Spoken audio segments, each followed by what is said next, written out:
Hello everybody, welcome to my channel. I'm Shan, this is Israel Hotel Housekeeper channel. Lamig ngayon. Nakakaramdam akong umihi.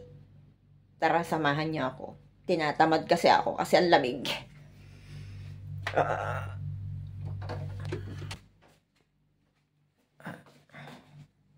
Lamig ka.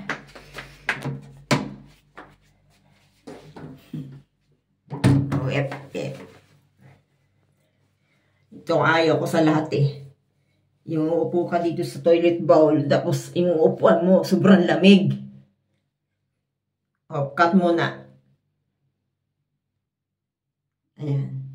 Sa umaga kasi, yan, nanginginig ako sa lamig kasi sira yung heater namin sa living area. Kaya kailangan ko mag-stay doon sa may kwarto, pero hindi ganun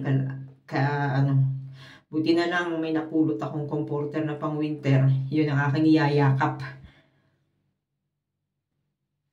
Malamig kasi itong toilet bowl namin. Ayan o. Okay na ako. Okay na ako. Ito kasing toilet bowl. Sa Japan, may automatic pipindutin. Umiinit yan. Sa Korea meron din ganun. Umiinit. May balot yan. Tapos pag upo mo mainit. Ay yung ihi ka na tapos malamig siya. Anyway, bye-bye. Yan ang buhay namin dito. Ito yung napulot kong pang winter. Sa Korea kasi ganito yung ginagamit kong pang winter. Mapakabait ng Panginoon kasi dun sa pamumulot namin ng empty bottle nung summertime, nakita ko to doon nakasampay. Parang nilagay talaga doon ang nagtapon para makuha. Kasi sa iba-iba, balot na ihuhulog niya doon sa basurahan.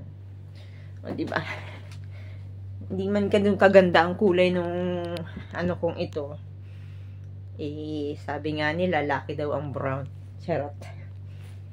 Hindi man ganun kaganda, pero good in my health. Diba? Ang lamig.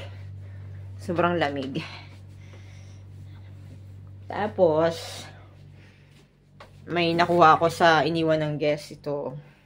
Nilalagyan ko siya ng pinakuluan na purple broccoli. Alam niyo ba yung broccoli na purple? Yung kumbaga ang broccoli ay masustansya. Yung pinagkakapitan na dahon ng broccoli, purple broccoli, pinakuluan ko. Ang bango.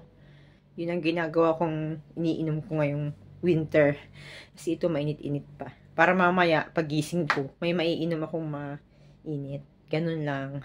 'Di ba? Para mapanatili nating malakas yung katawan natin. Kasi maghapon tayong bugbog sa trabaho. Tapos ganun. Okay? Anyway, bye-bye. Ikikwento ko sa inyo mamaya yung work ko kanina.